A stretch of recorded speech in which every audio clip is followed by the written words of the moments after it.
Well, Harry, we're up to the shrink wrap section of the show. I'm not sure we're going to agree on what we learned today, but what did we learn today? I don't know. I think we might. I was making a joke. I'm definitely not 40. That's okay. Everybody knew it was a joke, Harry. Oh, really? But thanks for explaining it. I'm gonna have to keep working on my notes.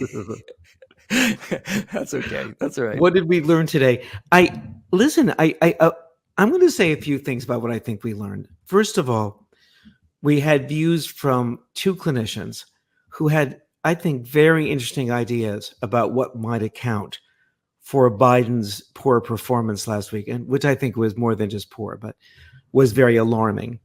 And second, I think we also learned that this took the spotlight off our concerns about Trump's cognitive abilities, as well as the kind of personality disorder and malevolence that Vince was so great to enumerate, John, and which you also added to. I want to, though, think just for a moment about the public, because you and I are talking about the psychology of Trump and Biden. And we've also been talking about the ways in which Trump and Biden relate to the audience, particularly Trump's ability to create this kind of Earth 2, where everyone is talking with him as if they agree with his lies. I heard Johnny Deutsch this morning on Morning Joe say something that really stayed with me all day. And he's certainly a big fan of Biden, although he's concerned. And he said that you can't win an election without hope. Mm-hmm. That we have to have hope. And what happened with Biden, regardless of what the real case is, and I'm hoping we'll understand more about what really happened and who he really is and what his actual level of functioning is, because I suspect it could be quite high. But it made us lose hope. And I believe that hope has to be restored. And that's why I'm hoping. I actually agree with everything you said. we usually agree, John. The other thing too is, and I think this relates to what you're saying about hope. And look, it was a kick in the breadbasket. I mean, we all got it was a blow. But it's so I don't want to say, oh, don't be bedwetters, because no, actually, it kind of was time to wet the bed. But don't be defeatists. We can wet the bed, but we don't have to give up the ghost. And I think there is a difference. And I think that's one of the things that Democrats often do tend to do, is just kind of freak out and have a rout because they run away, whereas the Republicans kind of form ranks behind. Exactly. They circle the wagons. Yeah. Right. Exactly. So we do have to, I mean, we are at a difficult moment. We don't know what's going to happen, in terms of the decisions that the party is going to make. But we can't just collapse. We have to get ourselves together,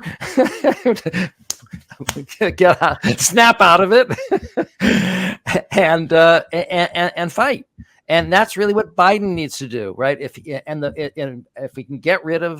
can just get rid of Ron Klain, passive, useless Ron Klain, okay, and get someone, hire the Lincoln Project, please. Just for the last 4 months, would you just please hire the Lincoln Project to run Biden's campaign? Because Absolutely. He has to go on the attack.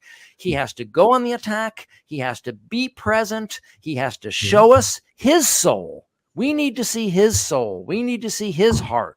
We need to see, Vince talked about his crystallized values. That's right. He's not good at fluid intelligence. Okay. He's not someone you'd want to play a fast moving, board game with. Okay. But he has crystallized intelligence. He has wisdom. He has judgment. He has experience. And we need to keep seeing those things. And if they're not showing them to us, shame on them. All right. John, I would like to have the last word. Are you ready? No, seriously. I'm not disagreeing with anything. I have to hear the word first. Here's the last word. What clinical psychologists and clinicians and therapists do generally is we slow time. We slow our judgments. We slow our impulse to say, this is who somebody is.